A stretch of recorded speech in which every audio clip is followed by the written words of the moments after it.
Sammy, how's it going? Good. How are you? Good. You have a good Halloween?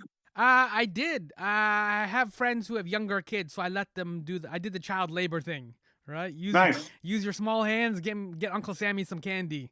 So I've been eating some like coffee crisps and things like that today. You have kids, I think, right? I do, yeah. I have a 7-year-old and a 4-year-old, so I was Okay. busy just trying. I mean, they could just go crazy, right? Like, Yes. That sugar kills them, right? Like, oh my God, they're like it blows their mind, right? Like it's like a little casino, little prizes at each door. yeah, that's a good way to put it. Was it a good haul for them? It was great. Yeah, yeah. It's great. And it's honestly like as a dad, it's honestly one of my favorite holidays because it's one of the rare ones left, I feel like, where you really see the whole community. Like you Mm-hmm. really everyone comes out of their houses and there's a lot of you just bumping into your neighbors where like especially because I live in Burnaby, it's just such a big city that you don't get a lot of, everyone's like coming and going all the time. It's really rare to get big groups and be like, "Oh yeah, like we're neighbors. Mm-hmm. Nice to see you."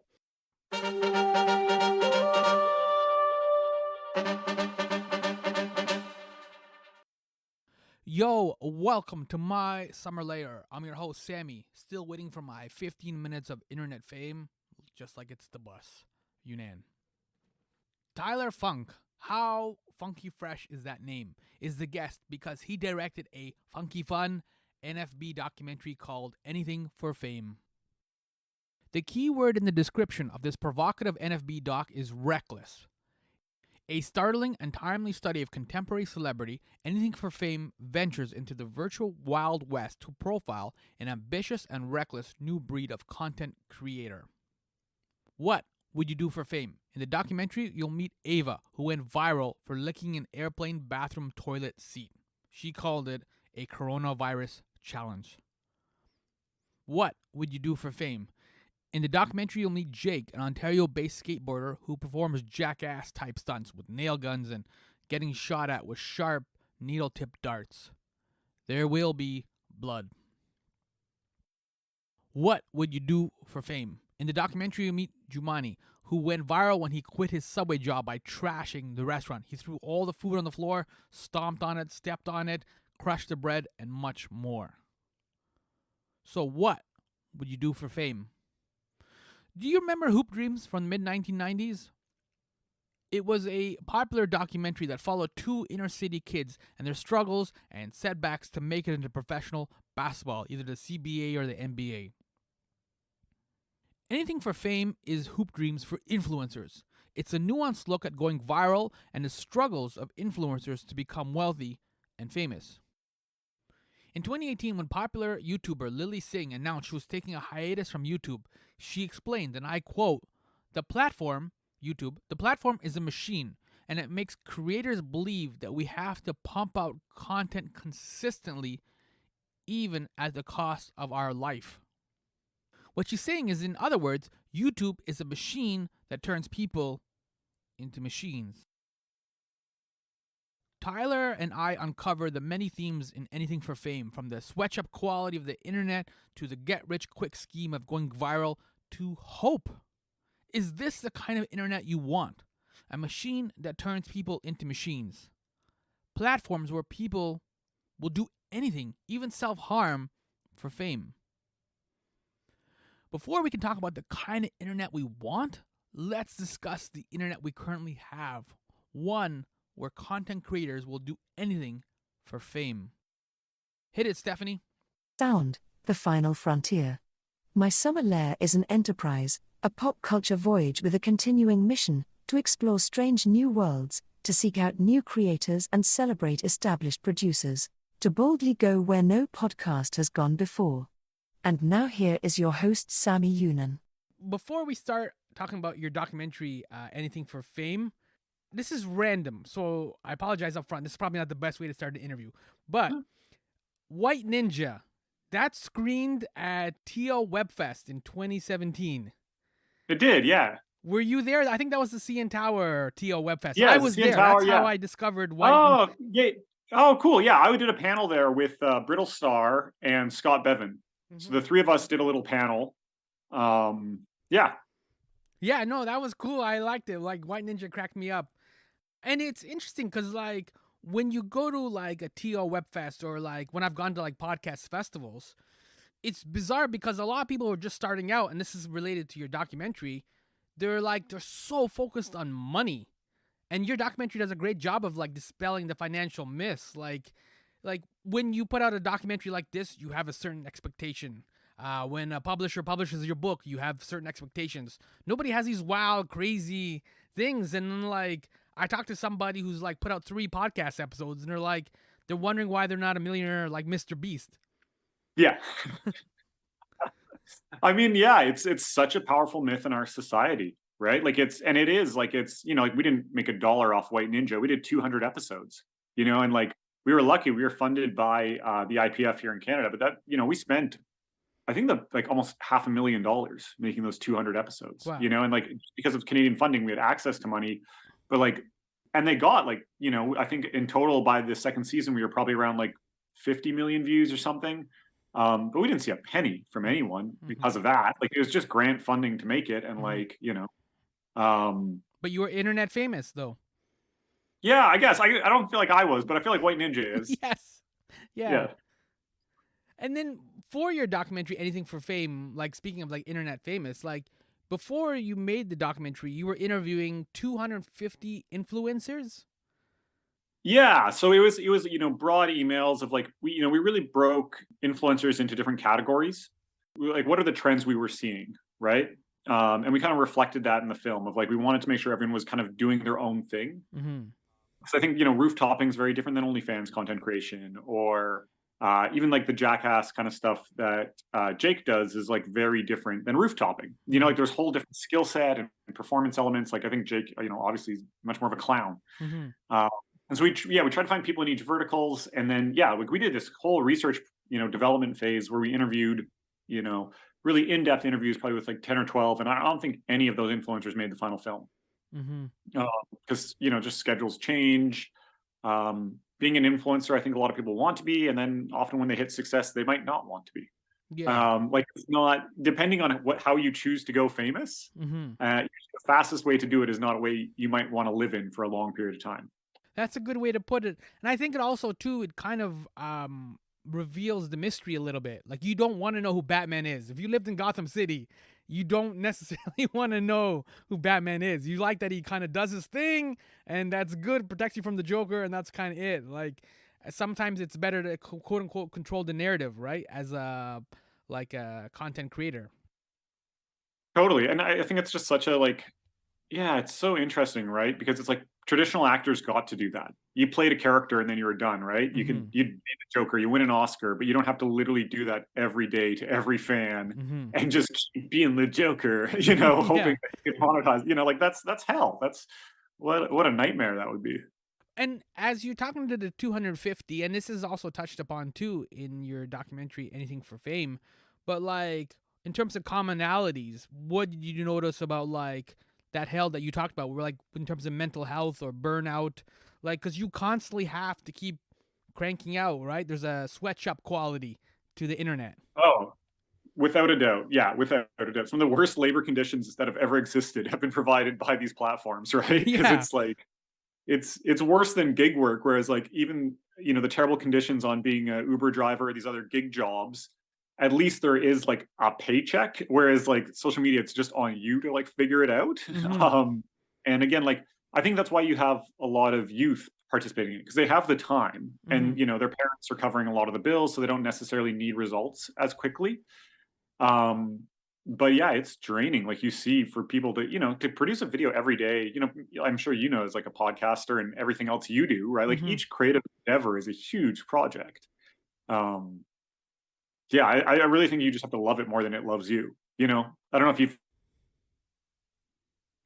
project as opposed to waiting for a bag of gold.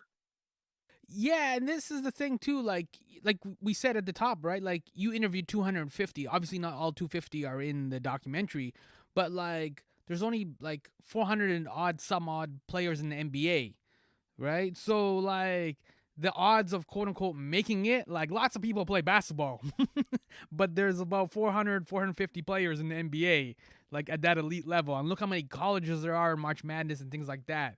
So it again goes back to the financial aspect. And I like that your documentary kind of emphasizes that this is a lottery, right?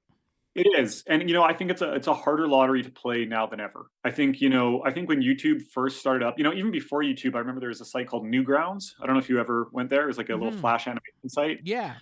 It really felt like you kind of knew who the artist was, and there was a chance they'd get their work out there. And then YouTube early days, we saw creators that was, they're them doing their own thing. And now when you look at, Mr. Beast's budget is in the millions per video. Hmm. Like it's such a different scale, and you really need a lot of tickets in that draw to Hmm. even compete, right? Because I do think it's a huge challenge for everyone getting started. Of like, what can you do to stand out? Um, Which is the question that you were asking too throughout the documentary, and the way that people would answer it is so over the top sometimes.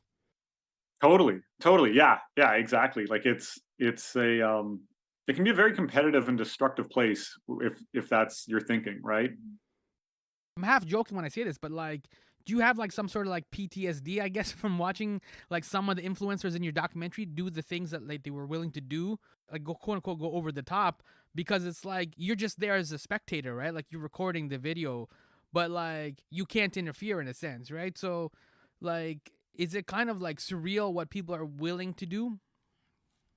It is. I mean, obviously the rooftoppers are the ones that make me the most nervous Mm-hmm. because you never want to see someone fall and die. But in a weird way, it's like that's the drama of why people are watching it, right? Like if there wasn't stakes, like Peter, who's in our film, he's posted videos also of doing incredible tricks, but he's on the ground. No one watches those videos. Mm-hmm. But when he's on a roof jumping between buildings, that's where it gets the views. Like it has to have this conflict. But yeah, it's like it's a really hard place as you get to know these creators as your friends and really starting to see that perspective from their parents and everyone else of like, why are you doing this? Like, is it worth it? Like, you're special. You're a special human. We don't want to lose you. Mm-hmm. Because we want to get some views. And not just rooftops. He was dangling off of the Golden Gate Bridge in San Francisco, right? Assuming that this Yeah. video wasn't faked. I know some like YouTube videos are faked, but assuming that it wasn't faked, I was like, "Yo, that's real danger." Yeah, real danger. And like he had the FBI track him down afterwards too, right? Like real repercussions. Big lawsuit was filed at him. And yeah, like it's things can escalate really quickly when you go viral. And that's the thing. Like I think that video just blew up. And then once it got the attention of the authorities, like I think the bridge authority was embarrassed that he pulled that off. And Hmm. that's why they threw the book at him. Yeah, and that makes sense. So then, with that repercussions you're talking about, then is there an outlaw appeal to being an influencer? Yeah, I think there's like an appeal, and we kind of found this throughout of like a rejection of societal norms. And I think society, like as we spend so much time on social media, we see other lifestyles. We see the best of their lifestyles. And it does. You're like, well, why am I going to follow the 9 to 5 grind? Why am I going to follow my career? I want to go do something crazy and get rich overnight. Like Hmm. energy is such a part of it. And I think that really fuels a lot of the myth of like, I just need to do a couple crazy things, then I'll be set for life. So who cares? Yeah. Um, but it's Ava so in much your more complicated. documentary was like that, right? Like she was doing a lot of like kind of I guess sex themed videos. You want to just explain a little bit of her background and who she is? Because she's a good example of what you're talking about. We're like kind of Of rejecting a course. lot of the societal norms. Yeah, yeah. I think Ava Louise, has a huge skepticism of media and has really used that to her benefit. She knows how quick, media loves a story about like stupid influencers, and she really plays upon that. Mm-hmm. Um, she has actually a degree in marketing, and so she knows what she's doing when she creates these like ridiculous scandals, such as like licking a toilet seat and calling it the coronavirus Mm-hmm. challenge, or starting rumors about Kanye West. And she knows that the media is not going to fact check and they're going to put the story out there, but she's a part of it. And that allows her to monetize because she has a very clear like funnel to her OnlyFans and her content. And I think that's the one piece that she's really a master of that other creators haven't necessarily thought through. Of you can get the views, it's what Jamani has always really struggled with. Mm-hmm. But what do you do once you've got the views? How do you turn those into money? What next rather than just all this attention? And I think all of the creators in our film, they deal with a ton of hate. And I think people like Ava are very aware, and that's just part of the game, and that's great. Whereas I think other creators, it becomes a bit more personal, and you really have to disconnect if that's the route you choose to go. Yeah, it was. There was an interesting scene where you had them read out a number of the comments they would get on like an IG post or whatever, TikTok post or whatever it was, and Yeah, and you could see like some of the comments hurt their feelings, I guess, for lack of a better term, right? Like it hurts. Yeah, they land hard, right? And Mm-hmm. I felt bad filming those in some part because like obviously we picked provocative comments, but on a lot of their pages it's 50-50. And we each one of those we filmed with each creator probably about an hour of reading comments. And like yeah, like there's you see how much gets into their head and it would for any of us, like if when this goes live, if people are just commenting about you know, how horrible I am or how stupid I sound, like obviously that's hard to turn off. I've learned this from like podcasting, which is when you put something online, it goes places you don't always expect. Like, you know what I mean? I've looked back at some of the episodes I posted and I'm like, people in Australia were downloading it, right? And I'm like, I never mentioned Australia or kangaroo. Like, there's no, what are you Googling to like find this interview or whatever it is, all right? And I'm like, and you just don't expect that. And that, I think that's the interesting tension in anything for fame where people want to go viral, but they don't want to be hated. But the problem is, the more people that see you, the more opportunity there is for haters. It's a weird tension. Yeah, and I think there's a way to go famous online very slowly over time by being an expert in your field. And we don't really cover any people like that, say like makeup artists Mm-hmm. or maybe someone teaching you how to play the guitar. Because it's a much slower climb. And our film is really about those people that were pedal to the metal. How do I get fast as quick as possible? Because I think all those other avenues, while you can gain a following online, it still requires so much resource on your own to make those first 100 videos. Mm-hmm. Like it's a huge investment, and especially now it's so saturated. To be the expert or the like YouTube expert on whatever Pokemon cards or whatever, there is so much competition out there, Mm-hmm. and it's a very challenging space. And that's why I think people fall into conflict because it's almost easier. It is easier because what you're talking about too, like as a generalization, it takes a long time to be well read, right? So even if you're doing like Pokemon or whatever, you gotta listen to other Pokemon podcasts or documentaries or books or whatever it is. Like it takes a long time to be well read. OnlyFans, I know this is simplification, but OnlyFans, all you have to do is take off your shirt. Like that's obviously a shorter and quicker and in a way more lucrative path. Yeah, you're creating content. I think it's just like, yeah, people thinking about like what they're doing to create their content and bring their audience to it, right? And yeah, if it's through hypersexuality or if it's through hurting yourself like Jake or jumping off bridges, yeah, all that stuff like right away, it's like why do we all stop and stare at that car crash? You Mm-hmm. know, why do we all like peek in? Like what's going on there? And um necessarily I think being part of those things can be a challenging place to live in, right? And that's why I really feel for all the creators. So is this a commentary on the content or on the viewer? To me, it's the viewer. To me, I think it's like, it's like we are the ones that really dictate this marketplace. I think OnlyFans, for example, paid out $5.4 million to creators last year, I believe is what I read, which is a ton of money.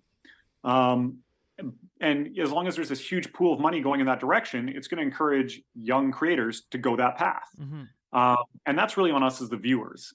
Same with all the stuff. If jumping over, between buildings or hanging off a bridge gets you that million views, people are going to keep doing it. And so I think, viewers love to criticize, like, they're so dumb, they're so crazy. Why would they do that? Well, it's for you. It's like Mm-hmm. clearly, and it's the funny thing is everyone always says, no, that's not what I watch. I watch cat videos and I watch this, and I'd never watch content like that. Right. But the stats are there, and the numbers there, and the studies are there, Mm-hmm. and there's a reason. So I think until we're all ready to be honest with ourselves, Yeah. it's gonna be hard to move forward in that conversation of how do we create or encourage content creators to make better content. Yeah, it's that thing of like pornography is like what is it, a $5 billion business or whatever it is, right? But every like when you talk to people like, no, I'm a feminist, I believe in women, or whatever. Like you know what I mean? It's that same contradiction, right? Somebody's watching and somebody's paying for Pornhub. Exactly, right? Like all these, there's forces driving these, and I think in all these different types of behavior, and same again, like to bring it back to the rooftopers again, like no one wants to see a kid die, but then they do. The views show up, right? And there's Mm-hmm. that conflict there. So I think, yeah, it really asks. I hope the film raises that question and makes everyone think about their feed and how they're encouraging. And part of that is getting over our expectation of free media. Like if we're willing to pay people to make good media as much as we're willing to pay for these other types of content, I think that would encourage more creators to create better content. Yeah, what you're talking about is it reminds me of Jeff Bezos when he bought the Washington Post. He said we have to wean the audience off of like getting free articles. Like we should put more and more money into the journalism, elevate the journalism, and then hopefully get better readers and people who want to pay for this. Which is again, I think what he's talking about and what you're alluding to as well is this idea of content, which is one of the struggles that a lot of people have. Because I don't think you would necessarily classify all the work and the effort you put into anything for fame and just call it like content. It's a documentary. It has talent. It has like skills and time and effort. And just to boil it down to content seems like disrespectful to you and the team. Yeah, it's a massive undertaking, right? Like it's, I think there is a difference between a film like Anything for Fame and if I, film myself for an hour just giving you my thoughts, right? Like Mm-hmm. we spent 70 days traveling across North America. We covered so many different stories and really worked through that process. But yeah, it's an interesting thing is we all expect so much free content. We've all been so spoiled with so much content. I think about when I was a kid, there was way less funnels out there, right? Mm-hmm. And they're like, I'll pay. I want to rent a video. I'm going to pay. Mm-hmm. I do think that's important, especially for journalism, right? Like I think we've really seen just how bad it's gotten out there when it's your angry aunt or uncle on Facebook yelling their opinion, Mm-hmm. as opposed to like actually like researched great articles. Yeah. So I don't know. It's tough though. I honestly don't see things going that way. I don't see people, turning around and willing to pay for things, but hopefully that'll change. But that is a theme, especially towards the end of the documentary, which is like you're basically asking the viewer, what kind of internet do you want? Exactly. And I think it's really our choice. And I think it's our like what are you willing to pay for? If you're willing to even, by spending your time watching content on say the NFB, Mm-hmm. you're going to support them getting more funding and making more films like that, right? Um, so yeah, it really the viewers are the ones who are going to ultimately decide. And it'll be curious to see. It'll be curious to see what the next generation wants, right? Yeah, I think sometimes we fall into this passive kind of view of the internet where it's like almost like a restaurant, right? Where you just kind of go in and you just like, I want some of this, I want some of this, like I'm craving this or whatever. But I think what you are getting at is, and it's great because it's empowering, which is like, no, you can push these companies around. You can like design better things. And like you said, you don't have to do OnlyFans. You could teach people how to like play guitar or do something fun. Like you have opportunities, but we have to make those opportunities just as valuable as OnlyFans. Yeah, like I hope we see more of a world where young creators get a ton of options to be themselves, and to make money off that. And I think part of it really is the platforms need to. It's tough because they like really change their algorithm how they pay all the time. And this is this weird content funnel where they're, it's like, oh, we're spending $100 million on Snapchat, so everyone goes to Snapchat and they kind of make stuff, but it's always a spend down fund that lasts a quarter or two. Mm-hmm. And so like without an actual system in place, it's really hard for creators to build up that big catalog and sustainable. You have to kind of go fast and furious. And I think YouTube's done the best job of monetizing, where it seems like that's one where if you build your subscribers, you make your videos, creators more or less know kind of the rules. And the algorithms, or the platforms rather, hide so much of the algorithms from the creators, which is Mm-hmm. really hard. And I think we need to open that conversation up because creators want to be successful and they'll do the right thing if they're given the information and incentive to do so. Yeah, was it? I think it was Jake. He was the jackass guy. So he does a lot of these kind of stunts where like with nail guns and things like that. I think it was on TikTok. I think that was the platform. There was at one point the algorithm changed. No, it was self harm or something like that, right? And he got kicked off of TikTok because he was obviously self harming, and there was like darts with like sharp tips and things like that. So he obviously got kicked off of TikTok, and so he went down to 0 followers. That's correct. That was the example of what you're talking about, right? Yeah, yeah, that's correct. And what's so fascinating about that to me, trying to not make judgments on the content, but that was at the same time that TikTok was advertising Jackass 4, who had, literally done his bit in their films. Yeah. And they're willing to take the money and advertise that film while banning the creator who that one skit is based on. It's like that's where I just think like a level playing field. If we deem we don't want that content in our society and that's the rules, sure. But like let's like what is it going to be? And I think the platforms will ultimately get better content the more they're upfront with their creators. The more that they're like, hey, we actually don't do that kind of content here. Go try it on, some other platform. Hmm. And then we can have platforms that are just for adults. We can have platforms that are just for kids and create like better spaces and communities in each one of them. Jackass is a good example because obviously it was a corporate sponsor, right? So TikTok is of course blindly going to take the money because it's like good money. So I get that point. But you also work with like corporations, like you've done commercials for Coca-Cola and Lego, for example, right? You've worked on digital strategies for companies.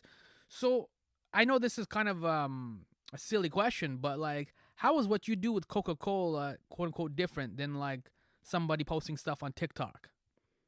I'm not sure it is. I think probably the stuff people post on TikTok, it just depends what they post. But it's definitely pure content. I mean, the all the ads I direct, right? Like honestly, most ads are relatively boring. We do our best to make them entertaining because Hmm. that's the job as a director. But ultimately, it's not typically the content you want to watch. And I think your job as a content creator is you're free from that. And that's a huge freedom that you don't have to be selling a product. And then it's really on you as what's your choice to do with it. And I see anything for fame as what I chose to do with my free time. Hmm. That was the passion project. And then like all of us, we need to have other careers to make a living. And mine's directing commercials. And I think a lot of content creators would be better off if they said, hey, I'm going to have a career as an accountant, as whatever, some other job, and then made stuff on the side rather than betting it all on the content having to make their living and everything. And it's like, you don't want all your eggs in one basket. Hmm. It's that thing of like, you just kind of quit your day job and I'm like, I'm just gonna write novels now. Right? Whether we don't have like, you don't have an article like a contract from Random House, anything. It's just like, I know I got stories in me, I'm gonna tell my stories, right? And it's like you're saying, like you bet on yourself. But because this is such a hard, like as we talked about lottery, right, to bet on yourself is just not enough. Like you can't have just aspirations and hope that works out. Yeah, and I think it's like I think people feel motivated because they get to tell all your friends and peers that you're going all in, but it doesn't actually mean anything. Hmm. And like all the successful directors I've seen, it's a transition, right? Like 10 years ago, before I started my production company, I was serving tables at a restaurant. And I didn't really enjoy it. It was a really uptight restaurant. And I was just starting to get gigs directing. And then eventually it was like, okay, now's the time to make the transition. And that allowed me to be a little more selective of choosing and finding work as a director as opposed to having to enter the film industry as a PA and kind of go that route. But also you have that freedom now. Like you decided to make anything for fame, right? Like, and thankfully you got to work with the NFB, who are great. Shout out to the NFB. That I think is also a difference because you and I've already touched upon like that sweatshop quality, which is like you got to keep going, you got to keep making stuff, right? And like the part of the theme in the last third of the documentary was people were trying to shift their personality, right? And they want to try to do different things uh like we mentioned the jackass guy, like he didn't want to do jackassy stuff anymore, less of it, like, you know what I mean? He's like, I'm a boy, I have feelings, you know what I mean? Like he wanted to communicate different things. And that too is like you have that freedom as a creator to work on different projects, where sometimes with the online people, they get trapped in that personality. They're like David Bowie, who can't shift from like Ziggy Stardust to like Thin White Duke or something. Yeah, I mean, we're so lucky in Canada, and I know like the funding thing in Canada is very challenging, but like so yeah, we are funded by the TELUS Fund and the National Film Board, and they did an amazing job of supporting this, giving us freedom. But there's also like Telefilm, the Bell Fund, the IPF. There's so many funds that we have here that as a content creator, I think we're one of the luckiest countries on earth. Where like if you have a story to tell it, you don't need to go make it out for free and try and pump it out. Like you can actually go that path still and get paid still. Mm-hmm. And I'd encourage anyone like trying to be a creator to like go down those paths first, right? Like really do your research on the funding that's available, and maybe co-make your YouTube series on the side. You know, We've touched a lot about like internet famous, and I even mentioned this with in terms of like White Ninja. Are you differentiating like quote unquote different types of fame? Like the way, because like the way you love your brother is a lot different than the way you love your wife, right? You love them both, but the way you express it, the way everything like that, it's completely different. And so we use that word love interchangeably, but it should be two or three different words. And is it the same thing with fame? Is it kind of like a generic fame, or is there different types of fame? yeah, we had a great moment that didn't make the final cut of the film, but it was from Dr. Rockwell, and she mentioned how fame is currency. Mm-hmm. And I really like to think of it that way. And I think internet fame is maybe like a weaker dollar. Maybe internet fame is the Canadian dollar and Hollywood fame is the American dollar. That's a good way to put it. Yeah, it's a great analogy. Yeah. And so yeah, like your levels of fame give you different benefits, but it's a currency. It's something you can use while you have it, and then it disappears, and it doesn't stick around forever. And yeah, I think internet fame absolutely. It's especially now. Like I think having like 1 million views on something meant a lot when we first launched White Ninja. Mm-hmm. Like back in the day. But Vine obviously was great at inflating their views. That was part of the whole platform. And now I see it on X, Twitter, where they'll say like this tweet got 15,000 views, and you're like, really? Like, what is this based on? Mm-hmm. And the platforms are always using different ways to count. I remember Facebook was first; they changed their view, where like YouTube you had to watch all the way through, and then Facebook was like 3 seconds counted as a view, and that's just devalued the currency of internet fame of I all these think, platforms yeah, I think Netflix is changing. 5 minutes too, or something, or less than 5 minutes, right? Which is like Yeah, for like an 8 episode season. I'm like, you watch 5 minutes and that counts? Like, you didn't dent nothing. That's a trailer. yeah, exactly. If anything, that should count as like a minus view, Mm-hmm. right? Because it's like you didn't stick with it. Yeah. But yeah, I think tech companies have really devalued internet fame by being so focused on trying to brag about how they have the most views on their platform. Whereas at least like Hollywood movie theaters, filling people up, you can't really argue with that. Like there's the box office numbers. Someone's either a movie star or they're not. Yeah. And this idea too of internet fame based on numbers and going viral, it's kind of dehumanizing. And your film touched upon this as well. Like, where does empathy fit into all of this? Because your documentary is great because it shows you the human side, right? Like the emotions and like the frustrations and all these kind of things of trying to make it and the struggles. It's like a hoop dreams for internet fame. Where does empathy fit into that? Yeah, thank you. Yeah, I mean, I hope the film just like brings us all to have a bit more empathy for the creators and understand what a hard game they're playing, and I understand their actions a little bit. Because I really think it's easy as viewers and as older generations to just, people love to think like, the kids these days kind of mentality. Yeah, And yeah. like, no, they're stuck in a really hard game that was created by millennials, by boomers. Mm-hmm. They're trying to get theirs, and the rules are so fucked up. And so I think empathy, and I don't think by any means to say that every type of content is great and you should go out and make this content. Like I'm not saying that at all. Mm-hmm. But I just think we should hopefully move past the news story of influencers so dumb rather than why do we keep giving attention? We're the ones making it bad. That's the conversation to be had. Yeah, that's I always find the challenging thing because as an older person, like when I'm critical of this stuff, like legitimately critical, like you can be critical of Fox News in the same way, but when I'm legitimately critical, I get sometimes dismissed as, oh, you're an old man or you don't get it or it's not for you or whatever. I'm like, but there are, like, as we've highlighted in this conversation, there are things like we should design the internet that we want. Like, is this really what you want out of the internet? Out of all the possibilities we can do with cameras and like recording podcasts and doing all these things, this is what you want? Yeah, because it's such a gift. Like it's such an amazing tool that we can all come together and that we have this, right? And I honestly like I think everyone, people like you that are using your platform, like you could have brought me on this podcast and just attacked me. And Mm-hmm. maybe that would get more views. Maybe we get a viral Oh, clip there. Right? shoot. Yeah. All right, let's do this Like all over maybe again. Take two. but like choosing to share those stories, choosing to listen to others, choosing to have an approach with a bit of empathy, I think will help to create a more empathetic internet. Because then for the next podcaster coming up that listens to this will hopefully want to be like you, as opposed to it being about how do you get a viral moment and do some crazy prank or whatever it is. Mm-hmm. And the flip side of empathy is shame. Does shame kind of factor in, or like, did you notice a lot of maybe even off-camera moments where like shame was I guess, part of the process or part like a significant factor? Yeah, I think it's a big weight, and I think you see it in the film, especially with Jumani.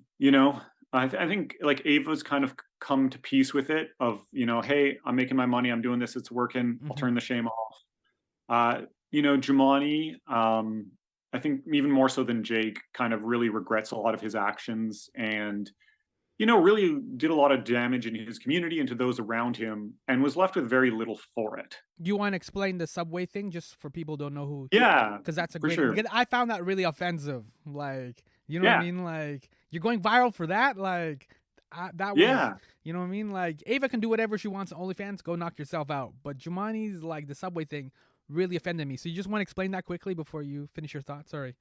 For sure, yeah, and like so, obviously, one way to go viral is to break societal rules. And Jamani's approach to that was trashing stores, or he was working at a Subway and he would trash all the food at the end of his shift. Throw all the food out, step on it, and it's obviously it really crosses a line.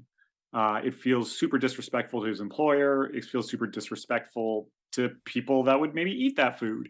There's so many different things to break down. Mm-hmm. But Jumanji knew and that it would get a lot of views. And it's a little bit of this deal with the devil, you know? Mm-hmm. And I think that's what he just always was struggling with.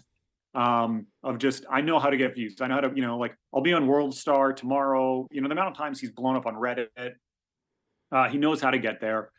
Um, and I think there's a bit of like a myth, and hopefully our film helps to share this, that if you just go viral, everything, the money will come, the record labels will come, everything will be set. And that's really not the case. And that's why, we thought his story was especially so important, just to really break it down and show. And I think even he was saying early on in the documentary, Anything for Fame, that like he had the impression that a lot of famous people were happy and like because obviously they were rich and well off and whatever. And yes, obviously having the money and the wealth and all that does alleviate a lot of concerns. But we've seen time and time again a number of celebrities OD or have drinking problems or divorces and things like that. Like it is an illusion both on both sides of the fame, right? Whether it's you're internet famous or like Hollywood famous, like there is an illusion of like they're not necessarily any happier or quote unquote better off than you. Yeah, you're always chasing it, right? Like it's not something you can ever hold on to. I think like relationships within our lives, friends, family, like we kind of have those and we can hold on to them. Fame is just like, it's obviously like internet fame. It's insane when you have something go viral. It's such a like crazy feeling to see people around the world cheering for you, loving it. But that goes away so fast, Mm-hmm. and it's so impossible to hold on to. And so of course it's never going to create any long-term happiness, and rarely creates short-term happiness. It's really just like that dopamine hit at the slot machines. Mm-hmm. And then you just got to keep pouring your money, your life, your content in, and hope that you hit again. Yeah, it is a jackpot.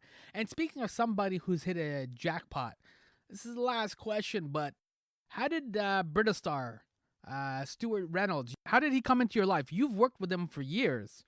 For years, Yeah. yeah, So, yeah, and he's obviously now somebody who's going viral. He's had quite a bit of internet success as well. Picking up where White Ninja left off, I guess, right? Like he's getting yeah. well recognized and like beloved too as well. But he's also a good example where like he's in more control. Like it's not like he's doing OnlyFans or anything like that. Where like he's kind of making, I guess, for lack of a better term, more wholesome content.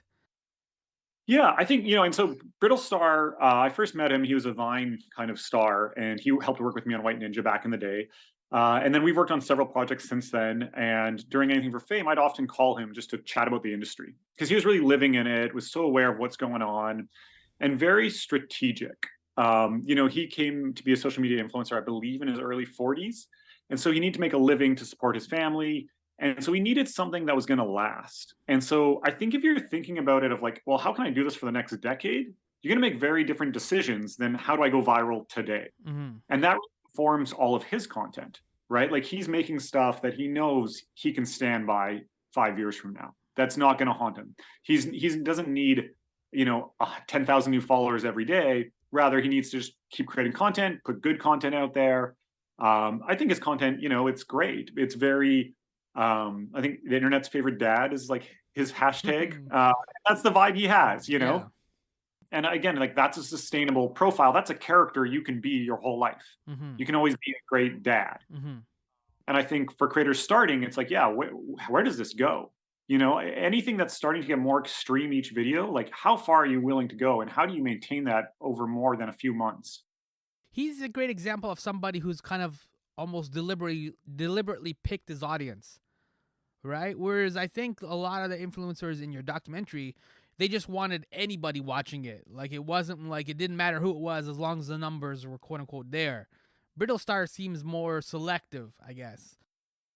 Yeah, think that's a great way of looking at it, right? Like, I think he was very aware of like, hey, if this is my audience, these brands will come to me. I might actually make some money on this, Mm-hmm. you know? Whereas I think a lot of other creators were just like, how do I get eyeballs? But Right. again, there's so much more to it. You can figure out how to get the eyeballs, but you ideally want to keep doing it and make a living at it if the goal is to be a content creator. And so you really need some sustainability and and kind of comfort in your skin of like, okay, that's who I am online. That's who I am forever, you know? And so there's obviously takeaways for the audience that watch us, but for you who is like immersed in this world and shooting these videos and talking to these creators for a period of time, what is now your takeaway? Like, did it kind of shift from when you started it? Like what is where do your position? Like, where did you land on all this stuff? Yeah, honestly, I'm still processing. Like, me and my producing partner Sebastian, who's also the editor on the film, talk all the time. We're like, hey, should we become influencers? Should we position ourselves as the documentary filmmaker guys or the Mm-hmm. ad guys? Like, would that bring opportunity? Would it bring new people in our lives? Yeah. Is it a ton of work and maybe not worth it? Also, probably yeah. And so it's a conversation that I still have. I'm kind of happy sitting on the sidelines. Like, I honestly don't need the attention. I have a great close circle of a few friends and my family, and that brings me joy.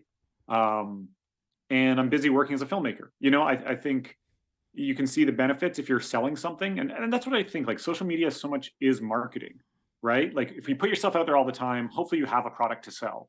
I currently don't, so I don't really see a need for it. Mm-hmm. But as we're celebrating the launch of this film, I'm doing a lot more of these interviews and posting more than I ever do. Usually I post on Instagram like once a year. But now I'm like, oh yeah, I probably should do something because I do have this product, which is this film that I want people to see. Mm-hmm. And I would say to everyone, like, yeah, I think it's great if it's a hobby and it brings you joy. If you're creating something online, it brings you joy, 100% go for it. Or if you're focused on selling something, go for it. But if you think it's going to bring you money or save you from your 9 to 5 or, be your lottery ticket, I think it's probably a waste of energy and there's probably better things to do with your time. There we go. That's a good way to put it. So, it'll be streaming on the NFB. Is it still on Paramount Canada, or is that taken off now? Yeah, it's still on Paramount Canada. They had a 6-month exclusive, and it's on Paramount also in France, Germany, Australia, New Zealand. And it is, I believe, on cable television in Spain. And US news will be announced, I believe, first week in November. Okay, we'll look forward to that. You got in trouble from some U.S. Was it a U.S. Influencer who bombed on IMDb? Yeah, that's what we think happened. We're not really sure what happened, but yeah, we got review bombed online, even though we're not out in the US. And there was all these like 1-star reviews, and like I get people not liking the film. I get if people give it a 5. Mm-hmm. I've made a lot of stuff, and I'm actually quite proud of the film. I like it. A lot of my stuff I hate. I think, oh, that's trash. I can do way better. But this film, I'm quite happy with, Yeah. and I think it deserves at least a 5. But yeah, on IMDb, we saw a bunch of 1-stars from America where we're not released, and yeah, we have some. I think maybe someone. We interviewed a lot of different influencers, and some people were not included in the film that wanted to be. So you never know. Mm-hmm.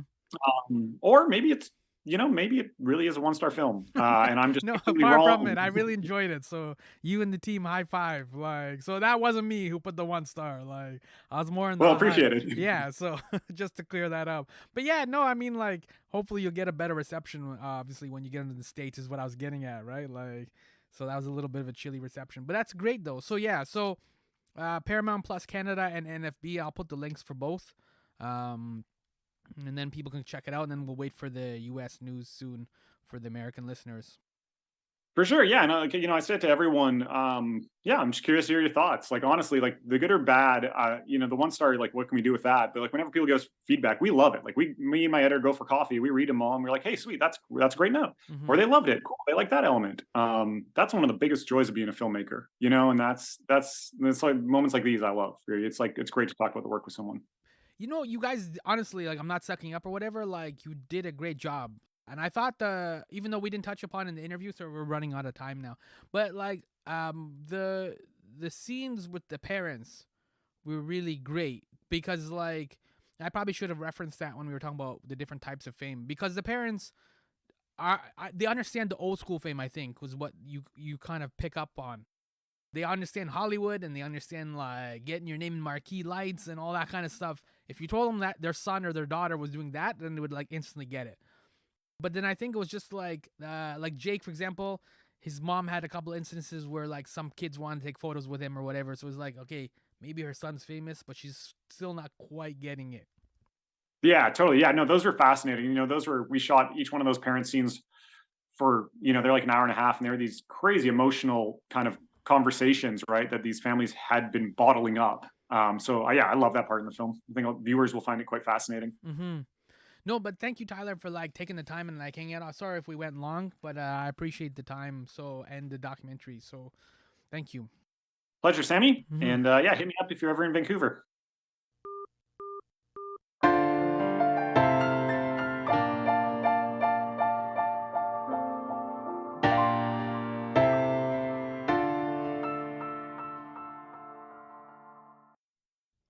Yo, that was Tyler Funk, and I'm Sammy, host of My Summer Lair.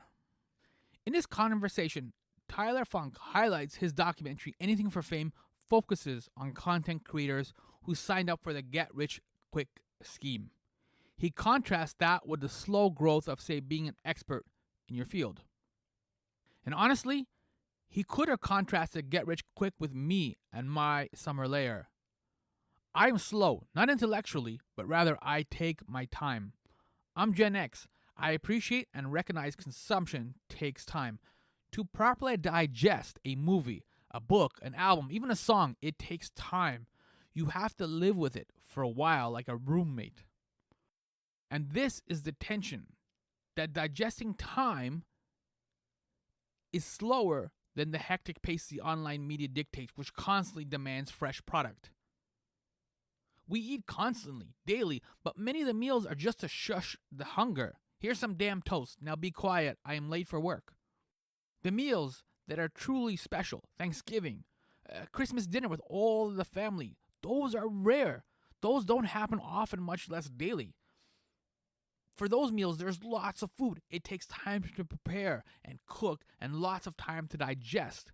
Yet soon after they are over, it is back to daily unmemorable meals. Here's some damn toast. I find it discouraging that my slow pace isn't always appreciated online. And yet I'm not willing to compromise that to satisfy a ravenous internet. I honestly wonder if organic growth is mostly over. How long does it take to slowly grow a podcast or establish a prominent newsletter? How do you authentically break through the noise without having to resort to theatrics and drama for the cheap sake of going viral? Look, I'm a miser in the attention economy.